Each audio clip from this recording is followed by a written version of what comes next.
kalfadhiga saddexaad ee baarlamaanka dowlad goboleedka Jubbaland ayaa maanta si rasmi ah uga furmay xarunta golaha baarlamaanka ee magaalada Kismaayo xarunta gobolka Jubbada Hoose madaxweynaha dowlad goboleedka Jubbaland Axmed Maxamed Islaam Axmed Madoobe ayaa furay kalfadhiga baarlamaanka waxaana soo xaadiray 50 xildhibaan sidoo kale waxaa ka soo qayb galay furitaanka kalfadhiga baarlamaanka wasiirro ka tirsan dowlad goboleedka Jubbaland odayaal dhaqameedyo iyo qaybaha kala duwan ee bulshada furitaanka kalfadhiga baarlamaanka dowlad goboleedka Jubbaland oo lagu furay aayadaha Qur'aanka Kariimka qolka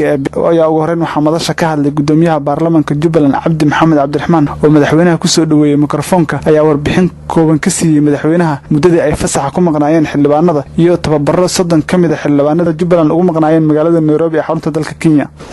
intuu kalfadhiga xirnaa inta hadda uu xukeeyaha sheegay baa noo qabsoomay in kalena insha Allah waan filaynaa tababarkii qolyaha AMISOM ay 30 xubnood oo xukeeyaasha iyo gudoomiyaasha ay ku jiraan ay noo qaadeen oo ay Nairobi nageeyeen wuxuu dhalay in baarlamaankii koontiga Nairobi fadhigiisii aan tagno gudiyadii ay guddigu ka tirsanaa la fariisto gudoomiyuhu la fariisto noo suurtagelisay ugu dambeyn madaxweynaha Jubbaland Axmed Maxamed Islaam Axmed Madoobe oo khudbad dhinacyo badan taabanaysa ka jeediyay munaasabadda furitaanka kalfadhiga saddexaad ee baarlamaanka Jubbaland ayaa ka mahad celiyay soo xaadiritaanka xildhibaanada madaxweynaha Jubbaland ayaa ugu horeyn ka hadlay xaaladda dalka Soomaaliya oo maraya hadda iyo caqabadaha taagan wuxuuna xildhibaanada ku ammaanay muddadii fasaxa ay ku maqnaayeen qaarkood ay tageen deegaanadii ay ka soo jeedeen iyadoo xilli abaar ay jirto isla markaana dadkoodii ay dhibaatada la qaybsadeen ilaahay ama iskala subhanahu wa ta'ala isugu keenay mar kale furitaankii kalfadhiga golaha baarlamaanka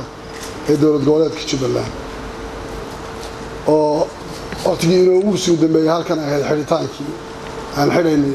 furitaankii seasonka ama waqtigii uu furaa golaha baarlamaanku waxay ku jiraan dadka dowlad ahaan aan ugu roonnahay wixii aan tari karayn inaan siino haddii wax joogto ah weynana duruufta kale ee maalin walba soo dhacaysa ama xanuun leh ama kale ee joogtada baarlamaanku aad u badanta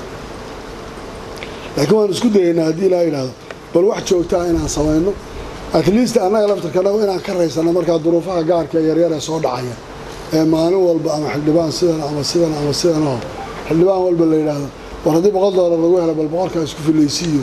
waa ku kaas maasantiin baarlamaanku waa idin furan yahay waa inoo furan yahay salaamu calaykum waraxmatullaahi wabarakaatuh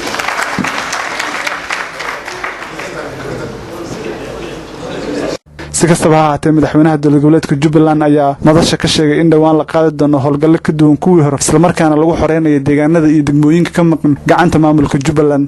Zakariya Cabdiqaadir Karazay Bulsha TV magaalada